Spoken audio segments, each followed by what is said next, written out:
వాళ్ళు 18, మనం 16. వాళ్ళకు మనకు తేడా 2 కౌన్సిలర్లు. ఆశ్చర్యం ఏమిటో తెలుసా?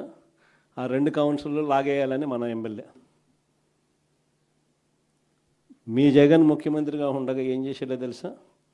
మన ఎమ్మెల్యేను మీ జగన్ హౌస్ అరెస్ట్ చేశాడు. ఇంట్లో నుంచి కదలనేలా ఎన్నిక అయ్యేదాకా. ఎన్నిక సాఫీగా జరిగించాం. జరిగితే తెలుగుదేశం పార్టీ వాళ్ళు గెలిచారు. మున్సిపల్ చైర్మన్గా తెలుగుదేశం పార్టీకి సంబంధించినవాడు, మున్సిపల్ చైర్మన్ కాదు, వాళ్ళకి సంబంధించినవాడు అయినాడు. నాతో మళ్ళీ ఎమ్మెల్యే నా దగ్గరికి వచ్చాడు.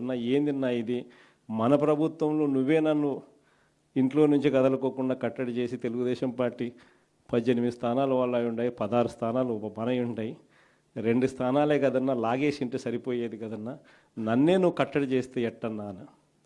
అరే నేను అన్న, ప్రజాస్వామ్యంలో గెలిచాం, ఏదైతే గెలిచామో అదే మనది. దేవుడు ఆశీర్వదించాలి, ప్రజలు ఆశీర్వదించాలి, అప్పుడే ఏదైనా కూడా ఆ పదవి మనం తీసుకోవాలి, అప్పుడే ఆ పదవికి గౌరవం అని చెప్పి నేను చెప్పాను. కానీ